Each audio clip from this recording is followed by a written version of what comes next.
resound as the rolling sea. Sing a song full of the faith that the dark past has taught us. Sing a song full of the hope that the present has brought us. Facing the rising sun of our new day begun. March on till victory is won. Stony the road we trod to the chastening rod, felt in the days when hope unborn has died, yet with a steady beat have not our weary feet come to the place for which our fathers died. We have come over a way that with tears have been watered.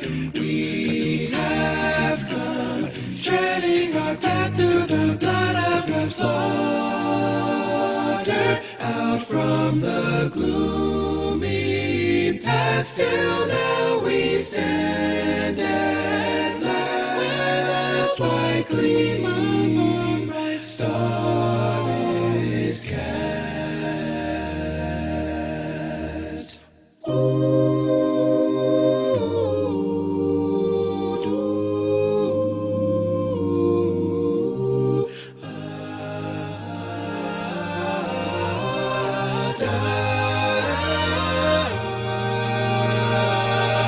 God of our weary years, God of our silent tears, thou who hast brought us thus far on the way, thou who hast by thy might led us into the light, keep us forever in the path we pray.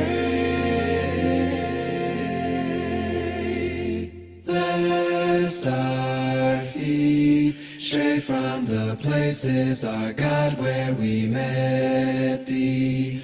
Lest our hearts, drunk of the wine of the world, we forget thee. Shadowed beneath thy hand, may we forever stand. True to our God, true to our God, true to our native land, true to our native land.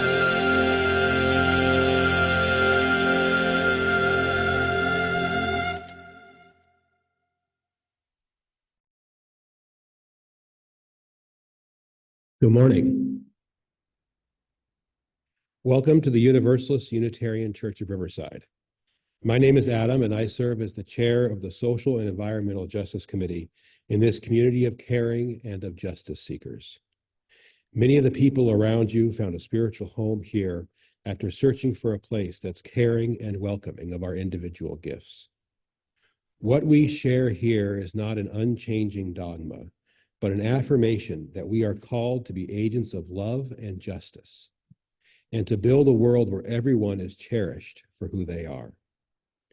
Doing that requires us, we who have privilege, to use our voices, our courage, and our resources to dismantle oppression in all its forms. During today's service, you will also hear from other members of our Social and Environmental Justice Committee, Grace Preuss, Laura Luna, Tinka Friend, Nick Williams, and Linda Van Voorhees. Other members of the worship committee who have made this service possible are Alec Peck, monitoring our Zoom connection and video stream, as well as Kate Lewicki in the sound booth.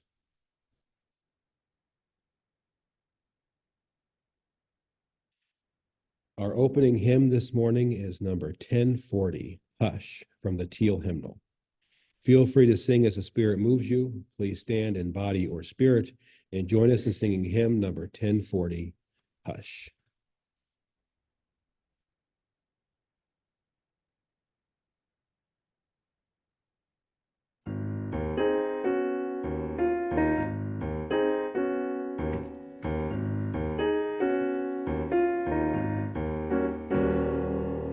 Hush, hush, somebody's calling my name. Hush,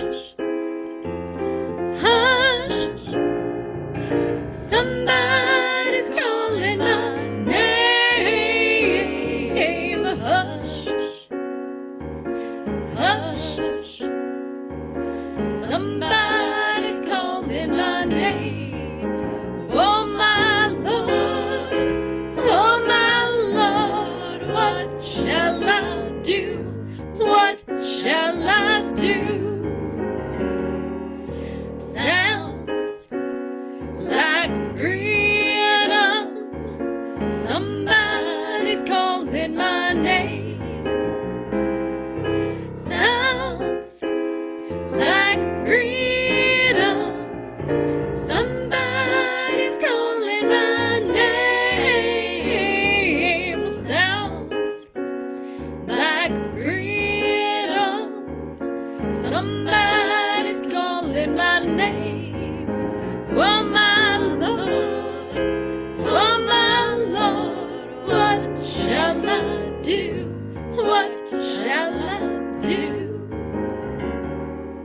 Sounds like justice. Somebody's calling my name.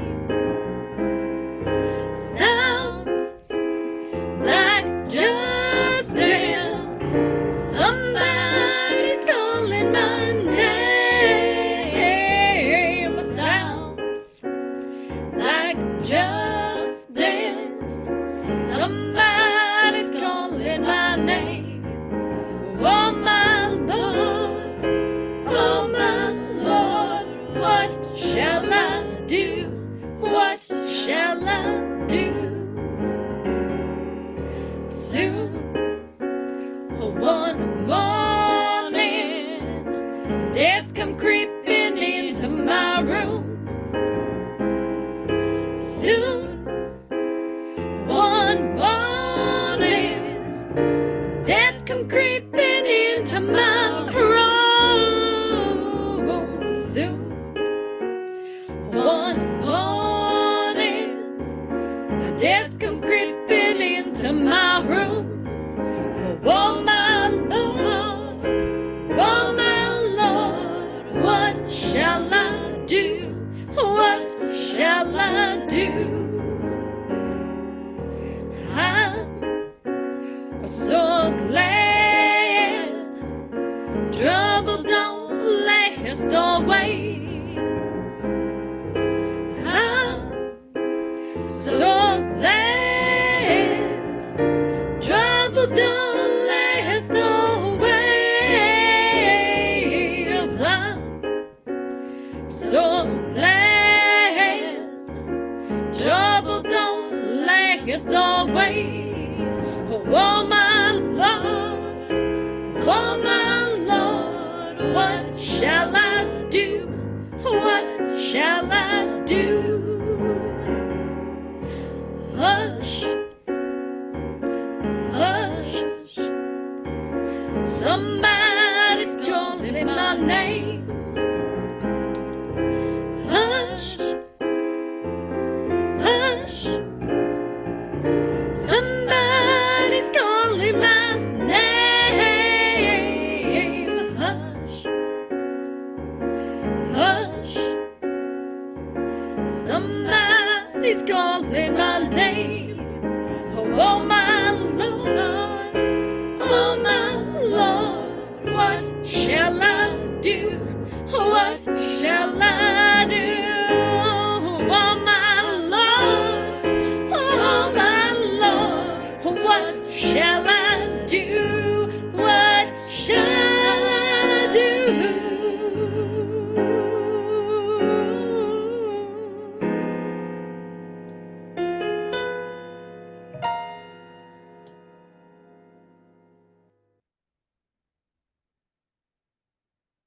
Before we move into the service, there are a few announcements we'd like to share. We will mention several websites, email address, and phone numbers. At the end of the service, we will leave up a slide with all this information, and it is available on our website. First announcement I'd like to make, I just was informed by our caring network that Glenn Grandfield has gone back into the hospital. Thoughts and prayers, and maybe if people are able to visit him, where is he? Is he in here in Riverside? So he's at Kaiser in Riverside. So we'll go visit him if you can. All right. So a lunch bunch will be meeting on Saturday, January 20th. Please contact Pat Coander and let her know you will be there. Where is lunch bunch this time? Do you know off the top of your head? If not, Country Folks. Okay. Yeah. And talk to Pat if you're going to go there, so she makes sure she gets you on the list and gets, our annual book sale will be during the Lunar Fest, January 28th and 29th. Please bring any gently used books that you no longer want taking up space for us to sell. Please see Kate if you are able to help with the sale. This year will be setting up at the Parish Hall on Friday, January 27th. I want to check that because I think Friday is actually January 26th. Yes, we will be setting up on Friday, January 26th, and the book sale will be the 27th and the 28th, not the 28th and the 29th. So Friday at noon, and then Saturday morning at 8, we will come back here to get things ready for the 11 o'clock Lunar Fest to start. And then we will come back on Monday, the 29th for cleanup. So if you want to volunteer for any of that, see Kate and let her know that you will be here. I also want to announce on the 26th, Friday the 26th at 6 p.m., we will be hosting, we announced this last week, we will be hosting Muslim visionaries for a teach-in on Palestine. As you leave, look to the left as you leave the sanctuary. There's a little table with flyers. Grab a flyer and check us out. It should be really interesting evening. All right, now I invite you to sit back, take a slow, deep breath as we move into the worship hour. You're welcome to read with me the mission statement of our church. Our mission is to foster a diverse religious community that celebrates life, affirms the individual, encourages spiritual growth and open thought, and works to advance social justice and environmental sustainability. This Sunday's service will be read by members of the Social and Environmental Justice Committee of our church. The Social and Environmental Justice Committee is a group of UUs who believe that the 7 principles of our faith call us to be engaged in the struggle for social and environmental justice. You can check out uuchurchofriverside.org/justice for more information. You can join us on the 3rd Sunday of the month, which will be next Sunday, after service in the annex for our monthly meeting. This service that we're reading today was written by Reverend Clyde Grubbs and Mary Jane Holden and adapted by Erica Hewitt. It tells the story of the Civil Rights Movement as it unfolded over the course of a decade. We have 2 lightings of sacred flames. The first is the occupied Indigenous Peoples Remembrance Candle. The second is the lighting of our own chalice, the symbol of our faith.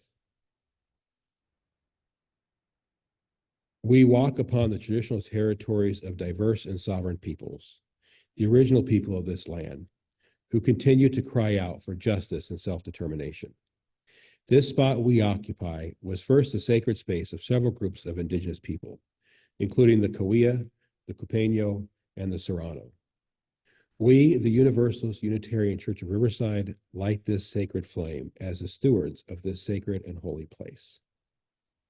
We are blessed with a space and opportunity to strive to live out our common principles, to bring justice, equity, and compassion into our daily lives, to resist all that threatens the earth and her people, and to be part of a world community with peace, liberty, and justice for all.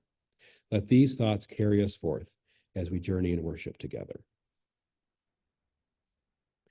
Today's reading for the chalice lighting is chalice lighting number 2 from The Promise and the Practice by Adrian L.H. Graham. We kindle a flame of power, illuminating the holy in each of our faces. We recognize in the flame a passionate commitment to our shared faith. We are held and carried from day to day, week to week, in the shining of the light. This flame is mine as well as yours. We are brought together on this day called to growth, to expansion within its glow. What does your heart know while beholding this holy fire?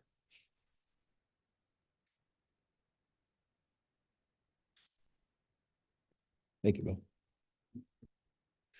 We have a tradition at UUCR to welcome those who are visitors or perhaps returning after some time away. We know it can be uncomfortable to stand and speak in front of others, and so I will now ask for a volunteer from someone who has been here for a while to tell us your name and how you found out about our church. We ask you to step close to the mic that's up here and speak into it directly and clearly so everyone can hear. However, be aware that you will be visible on our Zoom camera and the recording of this service, which is posted online. Do we have any church members who would like to volunteer to show us how it's done? Or do I have to call on somebody? Oh, yeah, come on up and say hi, Epiani.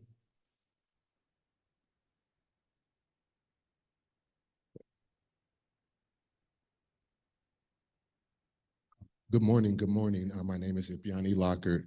I have the honor of attending the social justice meetings that happen on the third Sunday each month, and doing some amazing work with an amazing group of people. I became aware of this church via the meetings with Riverside Officer Nunn used to be housed here, and I've been coming back ever since, basically. And Adam's awesome dude. So thank you. Thanks for coming. We always love when you're here, Epiani. All right, so thank you. That's how it's done. If you're new here, a visitor or an old friend who's come back after a while, please raise your hand and stand up and come to the mic in front of the pulpit and introduce yourselves. Let us know who you are and how you found out about us. If you have any new people, come on up.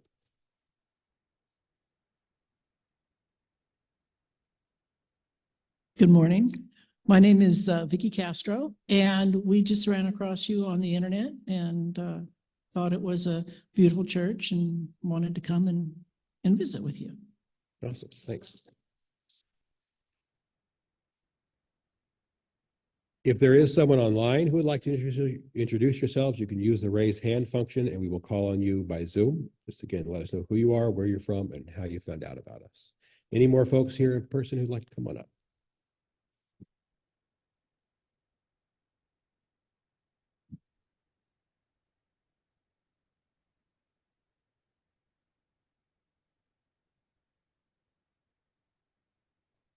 My name is Jeff Partain, and that's my wife, Michelle. We're from over in Redlands. Michelle had actually gone on one of the women's retreat, and we've been coming by here forever, seen the building, thought it was beautiful, checked out the website, agreed with pretty much everything we saw on there, and thought that King Sunday would be a really great time to come and check it out. So we're glad to be here. Thanks. Awesome. Thanks for coming.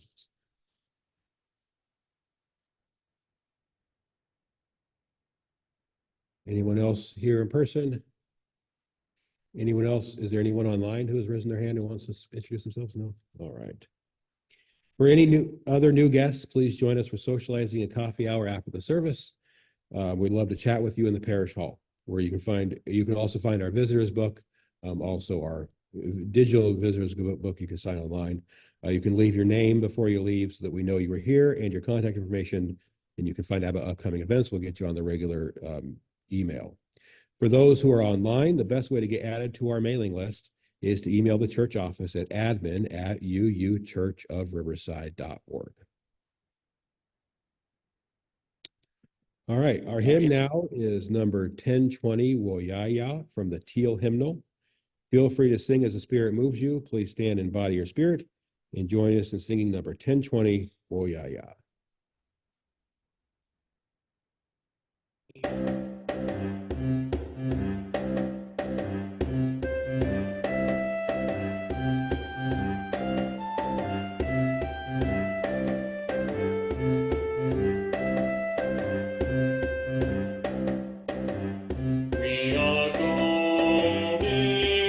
Heaven knows where we are but we know within we will get there. Heaven knows how we will get there, but we know we will. It will be hard, we know, and the road will be muddy and rough, but we'll get there. Heaven knows how we will get there, but we know we will. Oh-yeah-yeah, oh-yeah-yeah, oh-yeah-yeah, oh-yeah-yeah, we are going. Heaven knows where we are going, but we know within we will get there. Heaven knows how we will get there, but we know we will. It will be hard, we know, and the road will be muddy and rough, but we'll get there. Heaven knows how we will get there, but we know we will. Oh-yeah-yeah,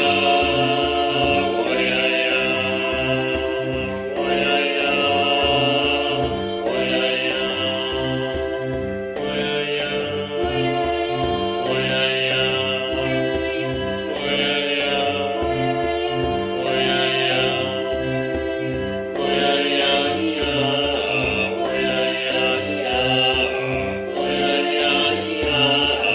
oh-yeah-yeah,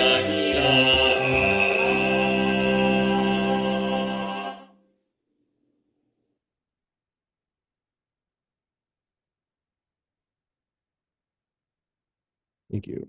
This portion of our service is to support our beloved historical church. This can be accomplished in several ways.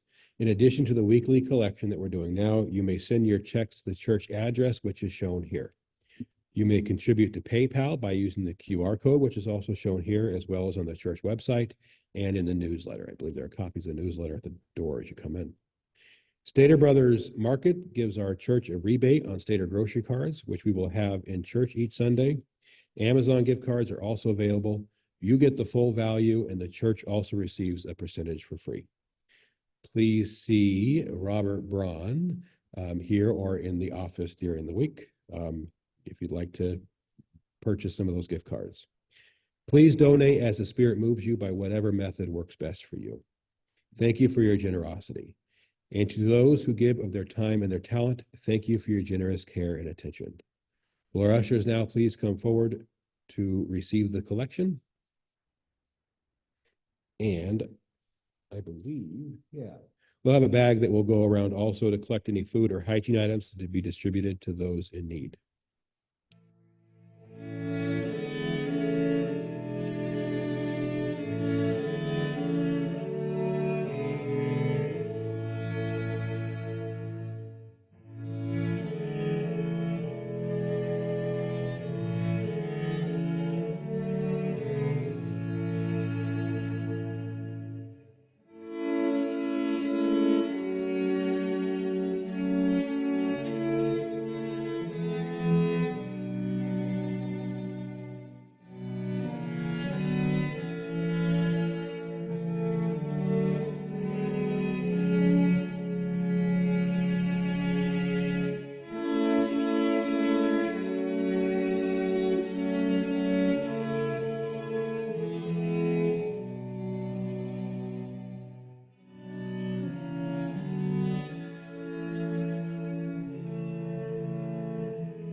Thank you again.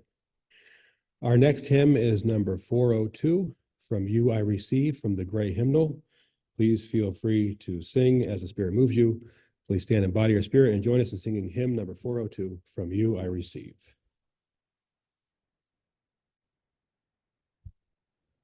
From you I receive, to you I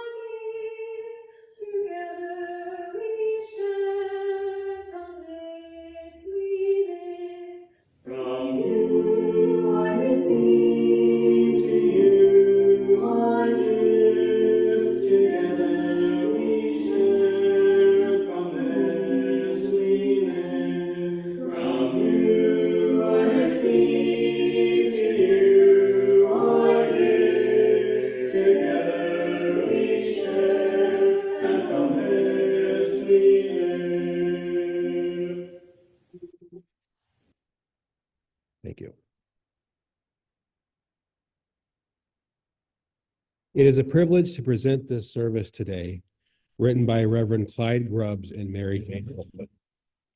You're about to hear a story of the civil rights movement, a story that needs to be told over and over so that we remember its people and its principles. But it's not a comfortable story, nor should it be. I wish you discomfort as the story unfolds. I wish you anger and unrest. I wish you holy agitation. I wish for all of us to leave this sanctuary at the end of the hour with a fresh honor and appreciation for the mighty struggle that took place in our country in the 1960s, and for the ways that that struggle continues today. In order to understand the power and meaning of the life of Martin Luther King Jr., we have to go back in history and explain who Jim Crow was. Jim Crow was a character in the minstrel shows that white Americans flocked to in the middle of the 19th century. The shows were full of music and dancing clowns and skits. Jim Crow was a black-faced actor, and the comedy was to depict African Americans as stupid and people to be made fun of. For many white Americans, Jim Crow defined what real African Americans were supposed to be like. So in wake of the Civil War and Reconstruction, when the white power structure of the Southern states tried to find a way to continue the oppression of now free African Americans and instituted a group of laws putting African Americans in second-class status, they named those laws after the clown character Jim Crow. Jim Crow laws kept Black people in separate schools and in menial jobs. They effectively denied the African American people the right to vote by requiring that they take a test on the U.S. Constitution, which was waived for white people. The examiners always found that the African Americans failed the test. There was also a tax on voting in some jurisdictions, which kept poor voters, which African Americans most often were, off the voter lists. One of the most humiliating Jim Crow laws was the racial segregation of public transportation. White folks rode in the front of the bus and Black folks rode in the back. There were little signs along the bus aisle that indicated white or Black. These signs could be flipped and African Americans told to stand if the white section filled up.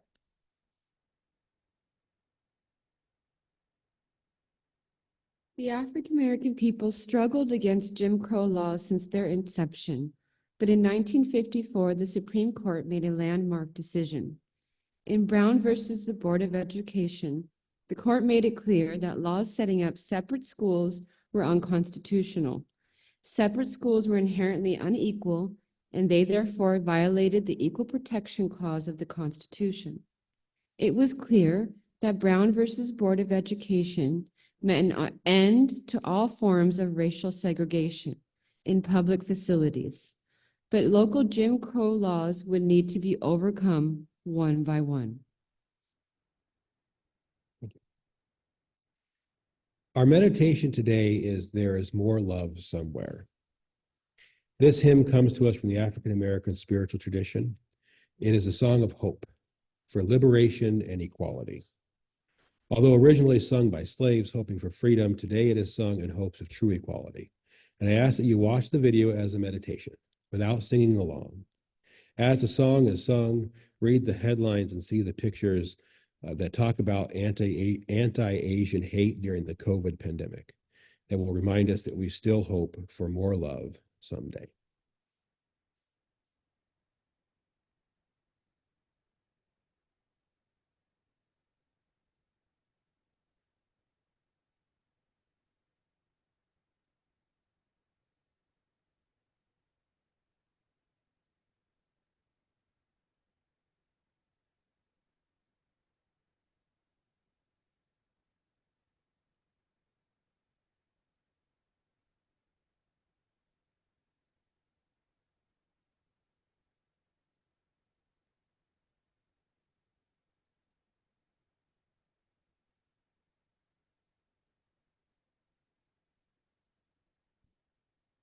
There is more peace somewhere.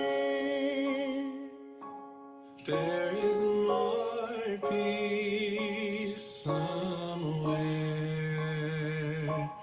I'm gonna keep on till I find it.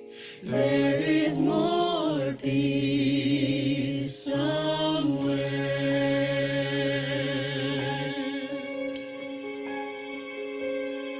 There is more peace somewhere.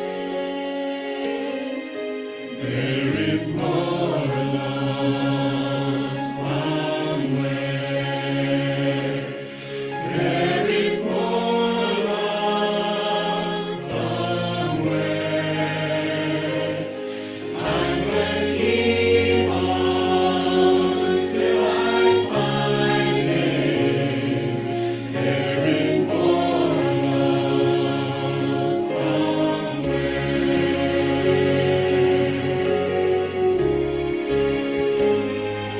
There is more hope somewhere. There is more hope somewhere. I'm gonna keep on till I find it. There is more hope somewhere. I'm gonna keep on till I find it.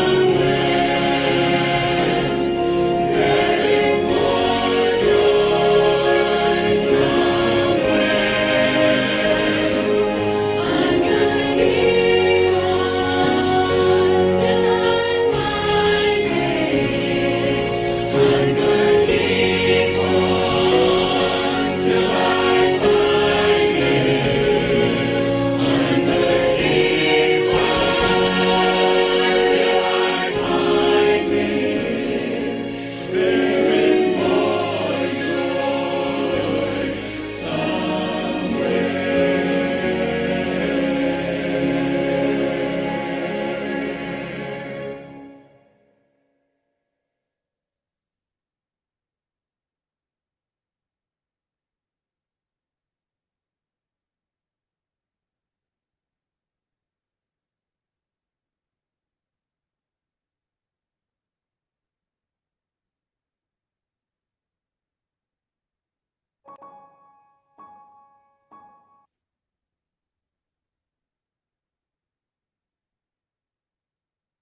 It began with Rosa Parks. Not really. It began long before then, in 100 different places, in 100 different ways. It began in Africa. It began when the first slaves were brought to America. It began with the proclamation, with the Civil War, and the Reconstruction, with all those broken promises. But for the public person we remember today, for Dr. Martin Luther King Jr. and the world he changed, you could say it began with Rosa Parks. December 1st, 1955, Montgomery, Alabama. Bus number 2857. Rosa Parks, 42 years old, is sitting in the front row of the Black-only bus seats. A bus driver named Jimmy Blake told this little slip of a colored woman to get up out of her seat so that a white man could sit down. And Rosa Parks said, no. No, I will not. I am cold and I am tired, and I got here first. I'm sitting. While she waited, Jimmy Blake went to call the police. She got arrested and hauled away. Ms. Park wasn't the first to protest bus segregation. Irene Morgan had done the same thing 9 years before, and Sarah Keyes had done it just a few months earlier. The U.S. Supreme Court had already said she didn't have to move. She had the rights. But this time, somebody noticed. In fact, everybody noticed. That's how the Birmingham bus boycott began and how Martin Luther King Jr. found her. There is no denying it. Rosa Parks was making a point, and she knew it. She was secretary of the Montgomery chapter of the National Association for the Advancement of Colored People, or NAACP. When she said no to Jimmy Blake, she was already a worker for civil rights and racial equality. But still, this was the moment. She was tired of giving in, and she wasn't going to do it anymore. And she suffered for it. She lost her job as a seamstress in a local department store, but she started a movement. E.D. Nixon, president of the local NAACP, wanted Rosa Parks's arrest to be a test case so that Montgomery's Black citizens would challenge the city's segregationist laws. He and other leaders of the movement had actually been waiting for a case like this, for an act of injustice that would galvanize the Black community and drive them into action. After Rosa Parks was arrested, E.D. Nixon organized a meeting of local ministers at the home church of a young minister, Martin Luther King Jr. A little later on, King was elected to lead the boycott, mainly because he was new in town and unknown, and the quote-unquote city fathers of Montgomery hadn't had a chance to intimidate him. E.D. Nixon actually had to push Reverend King to get him to take the job, and he did it, finally, and the world started to change. The night of Rosa Parks' arrest, Joanne Robinson, head of the Women's Political Council, printed and circulated a flyer throughout Montgomery's Black community. Another woman has been arrested and thrown in jail because she refused to get up out of her seat on the bus for a white person to sit down. This has to be stopped. The next time it may be you or your daughter or mother. This woman's case will come up on Monday. We are therefore asking every Negro to stay off the buses Monday in protest of the arrest and trial. Don't ride the buses to work, to town, to school, or anywhere on Monday.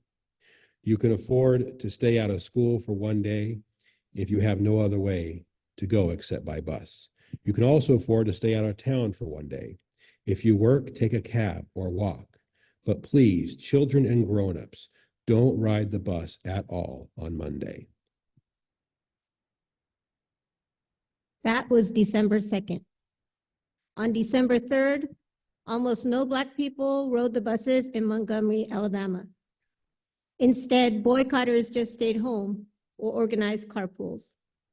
Some white housewives even drove their Black domestic servants to work, whether they were sympathetic to the cause or just wanted to not have their servants miss a day of work. Dr. King said it best himself. A miracle has taken place. The city didn't like that. They pressured local insurance companies to stop insuring cars used in carpools. So the boycott leaders arranged policies with Lloyd's of London. Black taxi drivers helped too. They changed their Black fares only 10 cents for a ride, the same price as a bus ride. And when the city officials heard about that, they passed a law saying it was illegal to charge a rider less than 45 cents. That didn't stop it.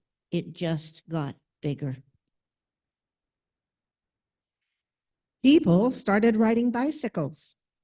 They started walking. They even rode mules and horse-drawn buggies.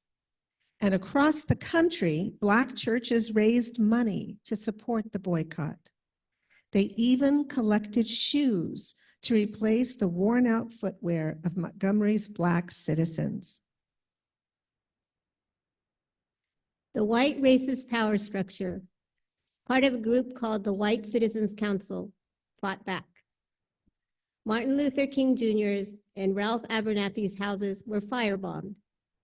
So were 4 Black Baptist churches. Boycotters were attacked and beaten all over town. Finally, the city of Montgomery hauled out a law passed way back in 1921 and started arresting protesters for hindering a bus. And one of those arrested was King. He ended up spending 2 weeks in prison and becoming a national celebrity.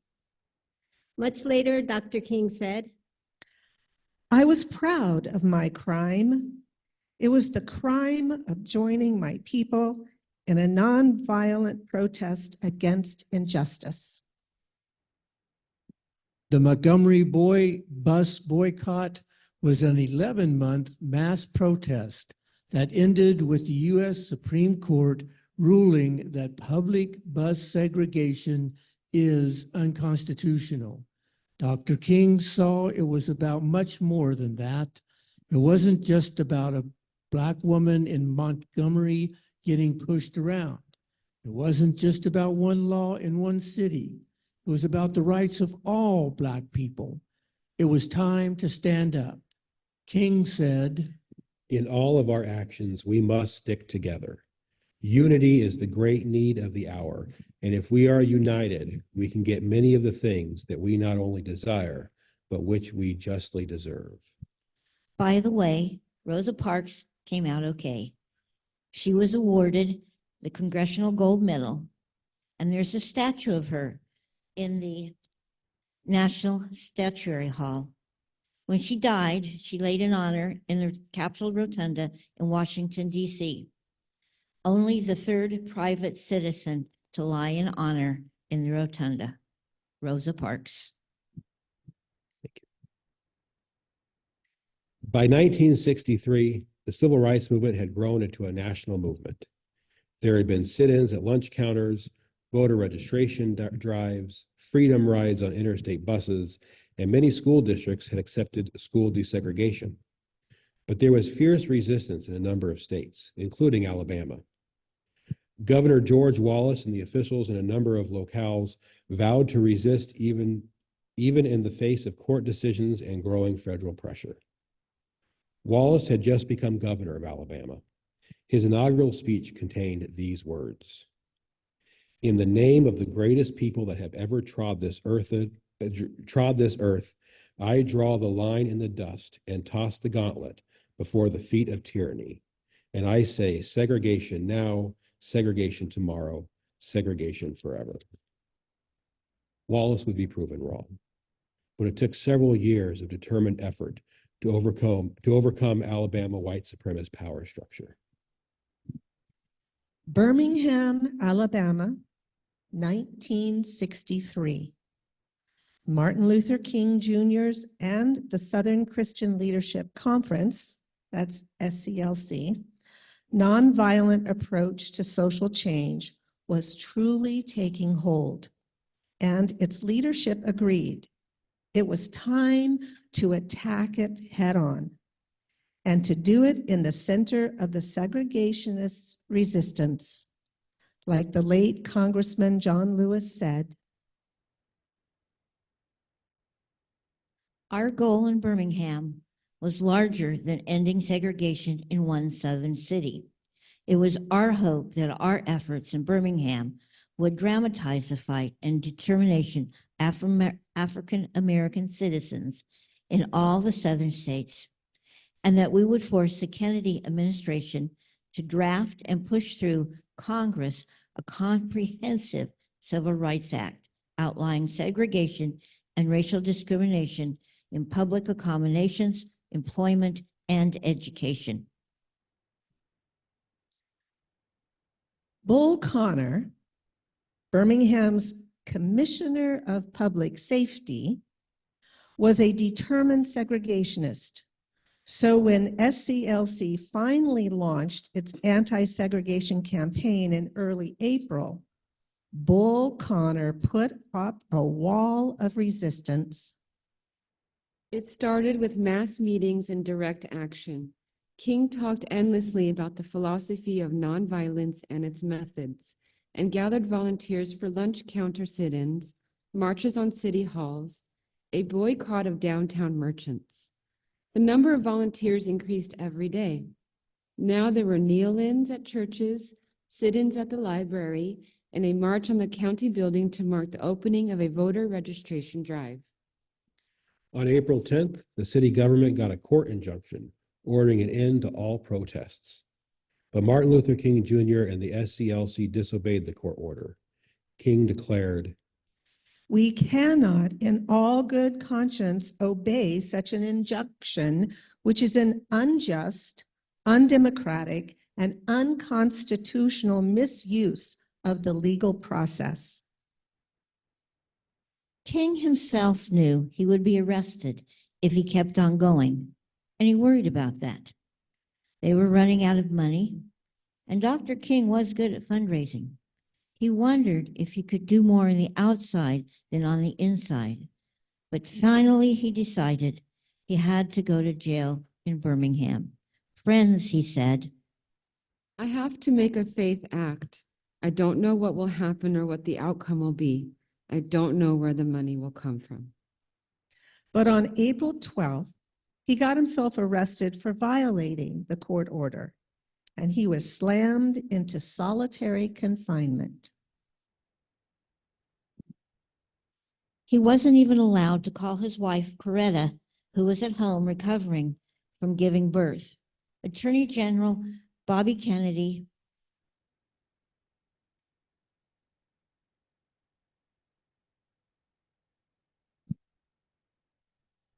and President John F. Kennedy had to put pressure on the judges personally, just so Dr. King could call home. Finally, after a huge movement all across the country just to raise the money, King was released on April 19th, 1963. during his time in jail, Dr. King came to recognize how big the movement was, how big the movement was becoming. It wasn't just about the Deep South anymore, even though that's where the oppression of Black people was the worst and had lasted the longest. No, this was about Black people all across the country. In his famous letter from Birmingham jail, he wrote, Injustice anywhere is a threat to justice everywhere. We are caught in an inescapable network of mutuality, tied in a single garment of destiny. Whatever affects one directly affects all indirectly. Never again can we afford to live with the narrow, provincial, outside agitator idea. Anyone who lives in the United States can never be considered an outsider anywhere within its bonds. But change didn't happen just because he was released from jail.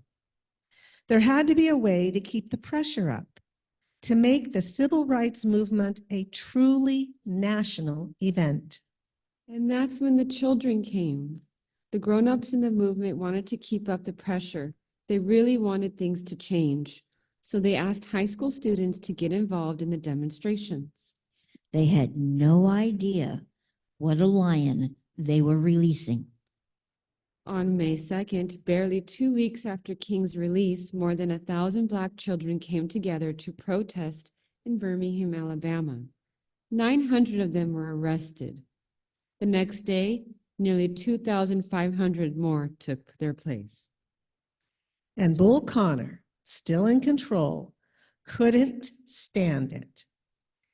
He had kept his people under control until then, but as much as he hated doing that. But now, He ordered firefighters to turn their hoses on the protesters. He told the police officers to let loose their dogs and chase those children down. In pictures that were broadcast and printed all over the country, nonviolent protesters were seen being beaten by angry police officers. Children were driven to the ground. John Lewis said, "We didn't fully comprehend at first what was happening. We were witnessing police violence and brutality, Birmingham style." Unfortunately for Bull Connor, so was the rest of the world. Agreements started to be made. Pledges for the desegregation of public accommodations, for more fair hiring practices, for better communication between Black and white leaders. But the white racists couldn't stand that. The home of Dr. King's brother was bombed. Another bomb was planted near the motel where King was staying. A bomb went off on Sunday at 9:45 a.m. at the 16th Street Baptist Church. It killed 4 little girls at Sunday school. It was a national issue now. It was time for everyone, young and old, rich and poor, to join in solidarity together. On August 28, 1963, more than 200,000 demonstrators showed up in Washington, D.C. and marched to the Lincoln Memorial. That's where Martin Luther King Jr. gave the speech that everyone remembers, the speech about his dream that became everyone's dream. Martin Luther King Jr. did not ask to be a leader of the civil rights movement. The Montgomery NAACP was looking for a spokesperson, and Martin Luther King Jr. was asked to speak on their behalf. The bus boycott made national news, and the young minister became a national figure. He had read about Gandhi in college and had training in nonviolent resistance, but lead a mass movement based on those principles. That was a new thing. Over the course of the 11 years after Montgomery, Martin Luther King Jr. became a world figure, he was awarded the Nobel Peace Prize. He was also expanding his vision, how to achieve real equality, real freedom for African Americans.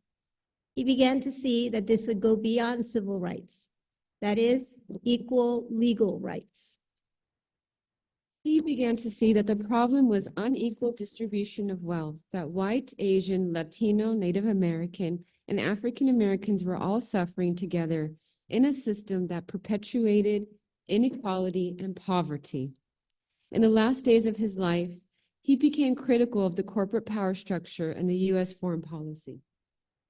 He began to see the struggles in African and Latin America and in Vietnam against colonialism as part of the same struggle that he was engaged in.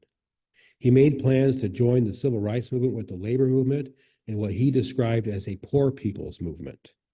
He died in Memphis, Tennessee. He was there to support the sanitation workers' strike, a strike of white workers and African American workers who had united in the Deep South for their rights to organize and decent wages. The concrete results of the movement changed the world. The Civil Rights Act of 1964, the Voting Act rights of 1965. They led directly to the enfranchisement of African Americans and directly to the inauguration day the country celebrated 15 years ago this Saturday, when our country's first African American president took office. But in the final days of his life, Dr. King saw his mission widen even more.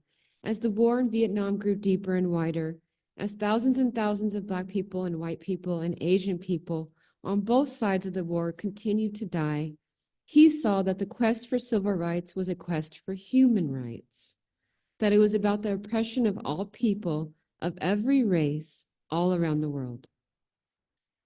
Today, we honor Martin Luther King Jr.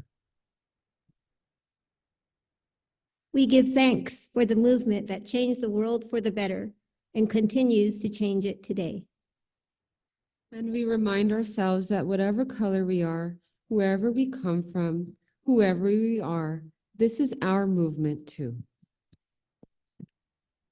We are all part of the plan. We are all citizens of the world.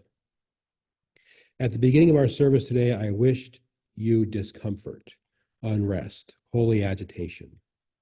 How will we move forward today into the continuing struggle to recognize the racism and culture of white supremacy in which all of our institutions and all Americans are steeped? Thank you.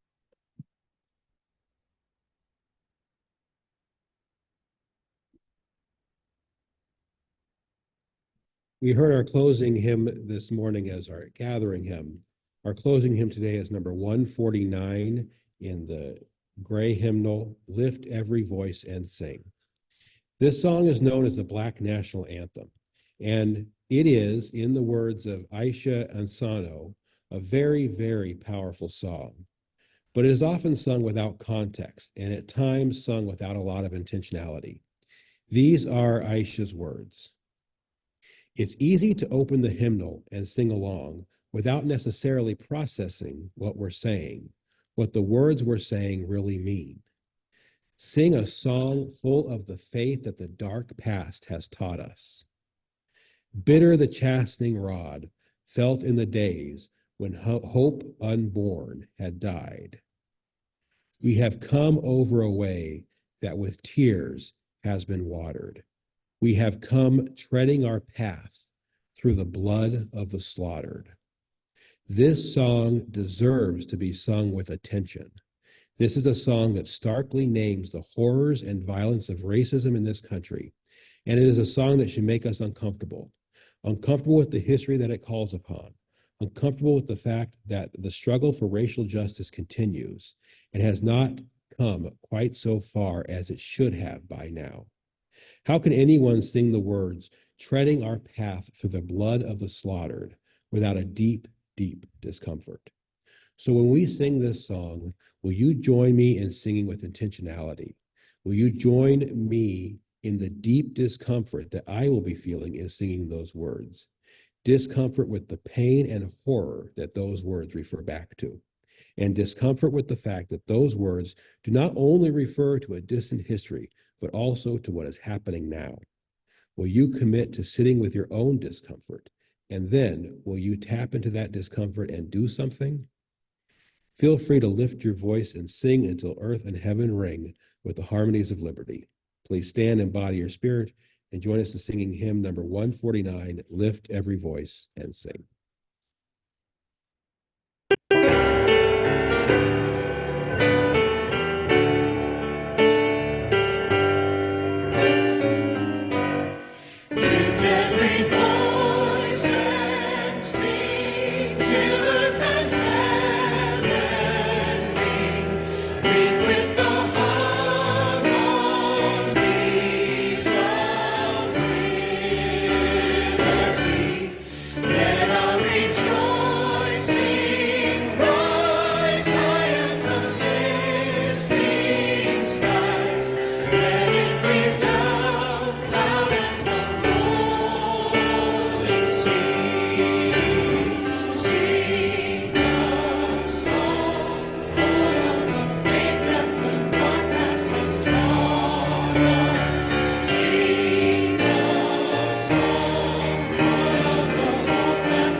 Jesus been watered.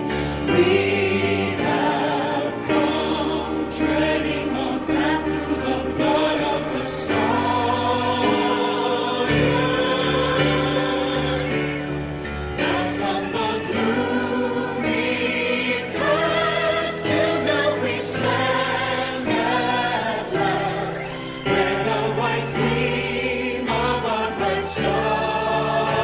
we stand. God of our weary years, God of our silent tears, thou who hast brought us the star on the way, thou who hast by thy might led us into the light. Keep us forever in the path we pray. Lest our feet stray from the places of God where we met thee. Lest our hearts drunk with the wine of the world we forget thee. Shadowed beneath thy hand, may we forever stand. True to our God, true to our native land.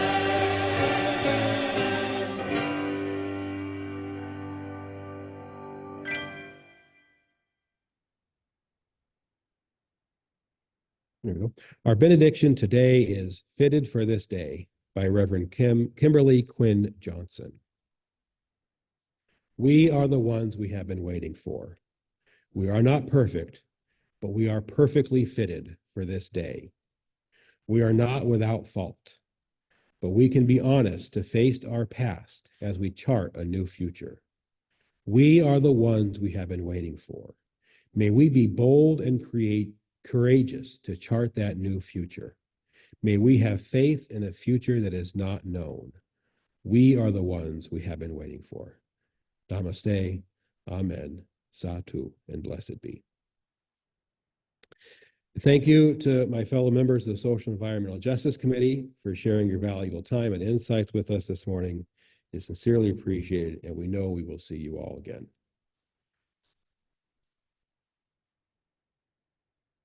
We will have 10 to 15 minutes for discussion following the service to share our thoughts on today's topic. Please be aware this will be included in the video that is posted. Thank you. If you'd like to stay for discussion, go ahead and stay for discussion. If you'd like to join the coffee hour outside for discussion out there, you are welcome to go out there as well. Is there anybody who would like to share any comments this morning? Yeah, come on up, Tinka. I'm Tinka.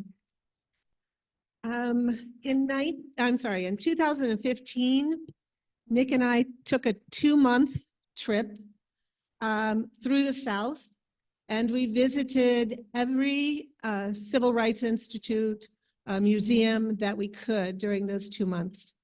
Everywhere from, well, we actually started in Memphis and then worked our way down to New Orleans and then over into Montgomery, Selma, Birmingham, and then ended in Georgia and Savannah. It was, and that year, I don't know if anybody remembers, but that was the year that Alabama was told that they had to remove the Confederate flag from their Capitol building. And it was a little scary for me being a liberal progressive person, being there and during that time with such a strong pushback by white supremacy. And in fact, during that time, unfortunately, Nick's brother was dying and he had to leave and fly back to Nevada. So I was by myself through Montgomery and Birmingham. And it was that section that I had to read about the Children's March and Bull Connor and the bombing of the 16th Street Baptist Church was difficult for me emotionally because I went there. I saw the path. They had, it's wonderful. They have it designated where all the different marches, the Children's March and various different marches. And then the Civil Rights Museum faces the park, and right to the side over here is the 16th Street Church. And I went in and I actually obviously there's dedication to these 4 little girls who were killed at Sunday school. They were doing a choir rehearsal and gone down to the basement to go to the bathroom. And I actually got to speak with the one of the girls' sister. She herself, the sister, survived but was blinded in one eye. So it was, when you talked about sitting in discomfort, in some ways it was the most uncomfortable journey to do, but in other ways it was the most spiritual journey to do. Awesome. Yeah, thank you. Anybody else have any comments you'd like to share?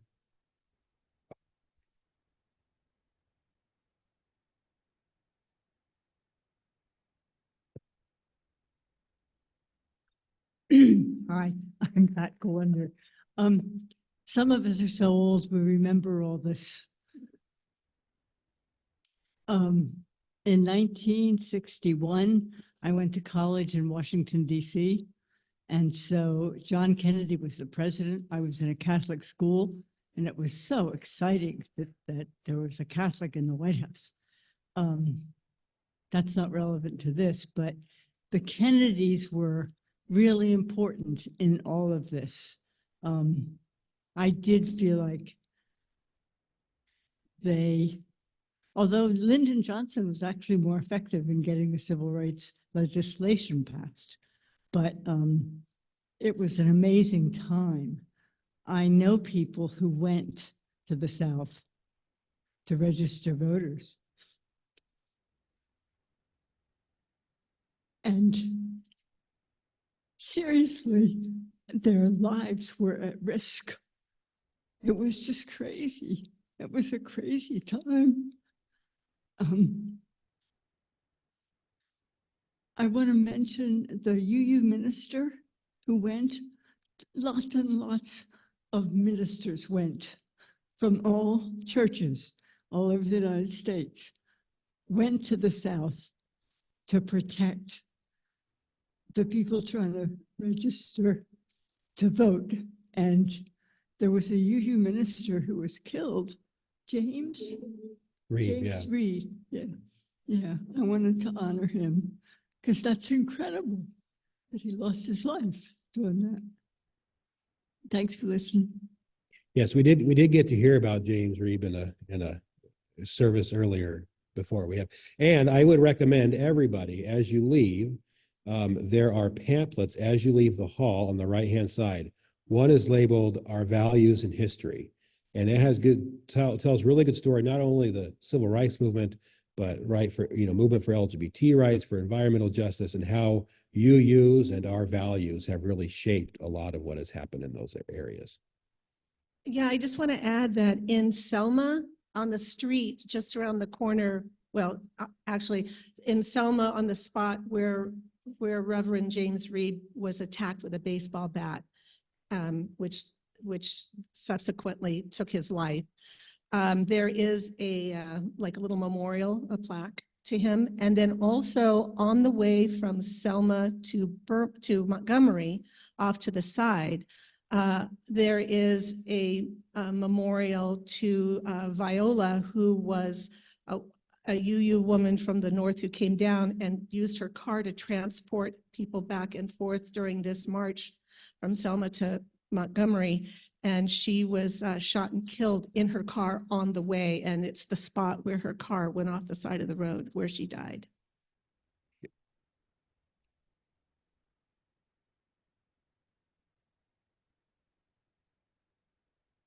A couple of things. Hopefully I can link them together. First thing, when Rosa Parks went through what she did,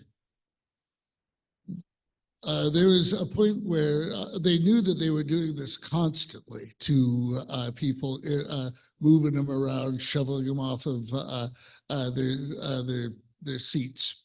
It was Rosa Parks, and there was a younger woman, passionate, prettier to look at if the camera was to look at.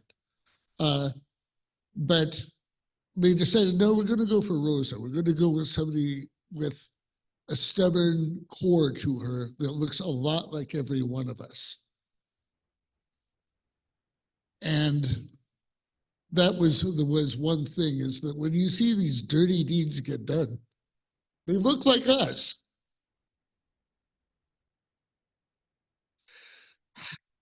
Second thing, and this is the one that irritates the tar out of me. There's gray in my beard now. There's a time when it wasn't like that. Fondly remember a nice brown hair with streaks of red to it. Thank you very much. Doesn't seem to be coming when I hit the mirror, but tap the mirror and say, you can give me my younger reflection. No, it doesn't work like that. But there's this. When recently, when those elections went the way they did about 6 years ago, when they'd lost some election times, remember when they wouldn't even set it up so that if you're sitting here for 9 hours in the Georgia sun waiting to cast your dang vote, that they made it so that you couldn't. They made it so you couldn't even have somebody come out with a glass of water for fear that it was that they were pandering for votes. Hell, I could, if they'd have come to me, I'd have done I'd have told them how to fix it. You have all the volunteers with their water, right? And they're all wearing their red shirts, their blue shirts. Make half of them, and only half on each side, swap shirts.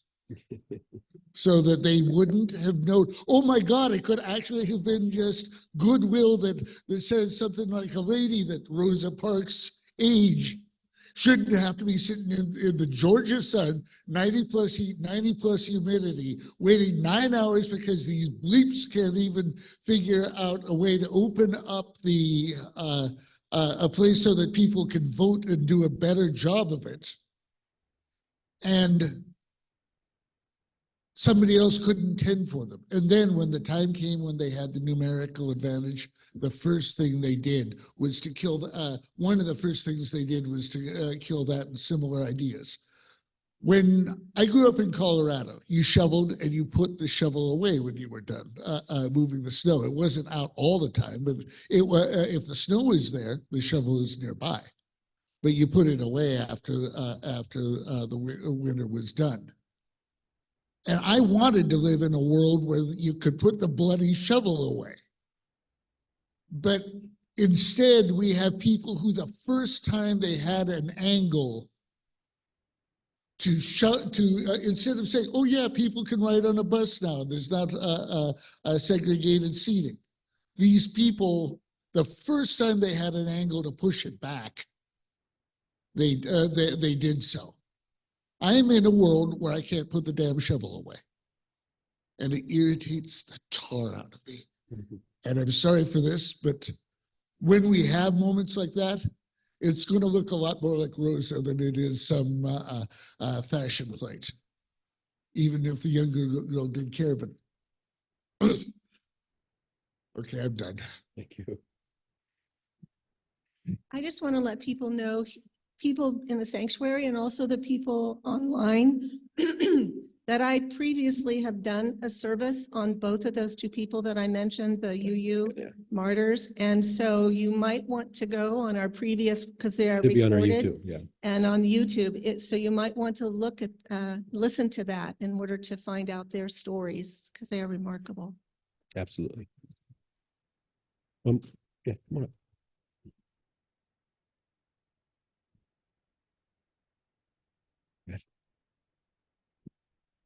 I can't shut up about this, sorry. Another hero I want to mention is John Lewis. He was what, 19?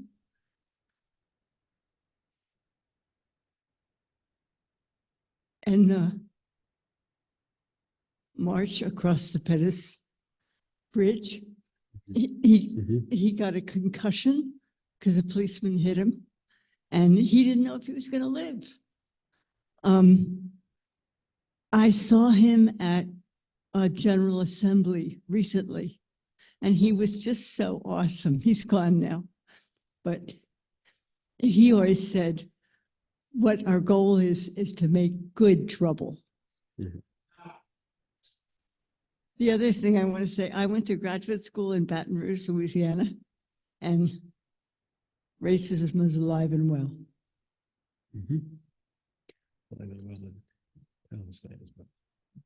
I just wanted to express my appreciation for people sharing their lived experiences and all the sentiments that have been expressed here on this beautiful newly given day that we've all been allowed to see.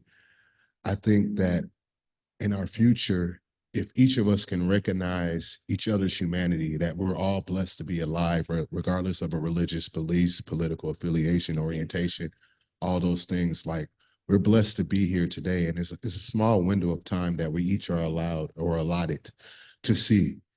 And I believe if we see the humanity in one another, and most importantly, see the love that's within us, it'll allow us to see and have love for one another, because it's only through the people such as you and I that we are able to change this world and make a better future, not just for ourselves, but for everyone.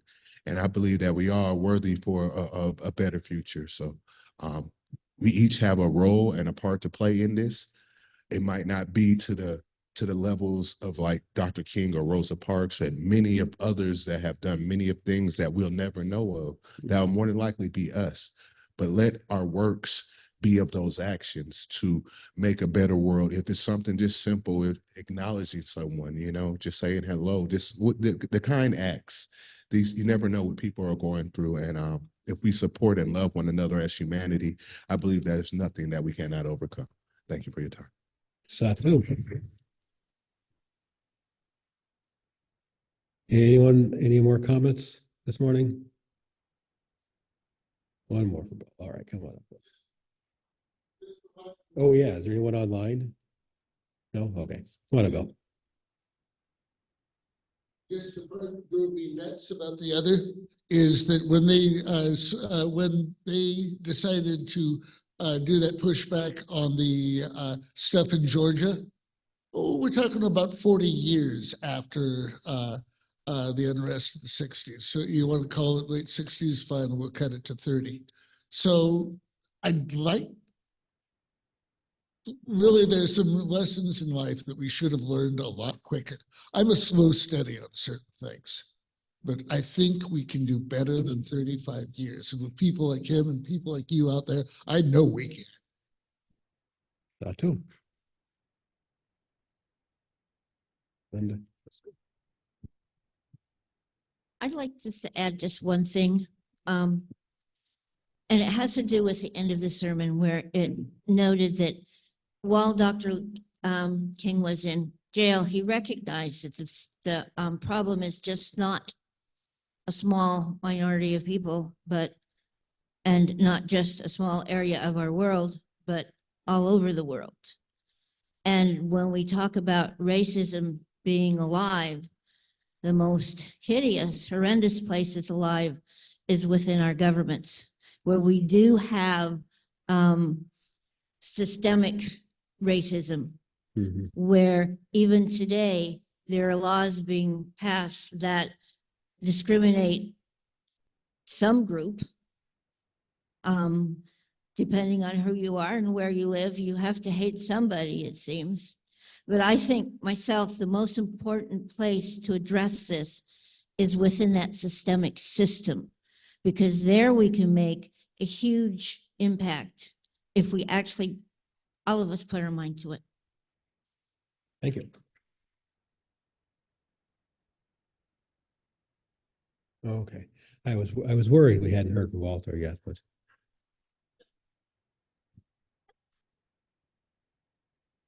I was looking forward. I know you've got good stuff to say, especially about this. I'm actually fairly speechless because I absolutely adored what was put on here today. Absolutely wonderful. Thank you. Wonderful, wonderful job. Wonderful. So I hardly have anything to say other than the things that happen each and every day, of course, is the constant struggle I was going to say that obviously affirmative action is a very powerful thing. The line is, you don't have to like us or care about us, but through affirmative action, we can move forward and take positions. And that's a very powerful thing. And of course, that's why it is so much hated. I just wanted to mention, maybe you saw that when Nikki Haley did not say that slavery was the center of the Civil Rights War. Civil War, That someone had to be punished for her being hammered over that.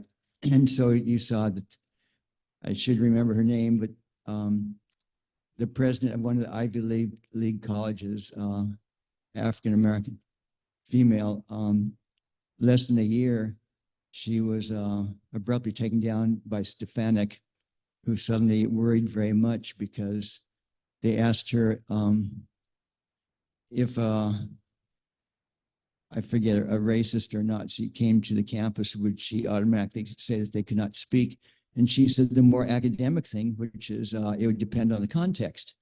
And Stefanik jumped on her because, of course, if she had said, I wouldn't let them talk, then she would have been attacked for being too partisan, too, not an academician who should be more impartial. So she was going to be hammered either direction. So you can see why affirmative action works so well when it's used, because when it was decided that someone had to take the fall for Nikki Haley, without affirmative action, someone was grabbed and summarily tossed out. You notice that she can still be a professor at that school. She just can't be at the head is all. Thank you.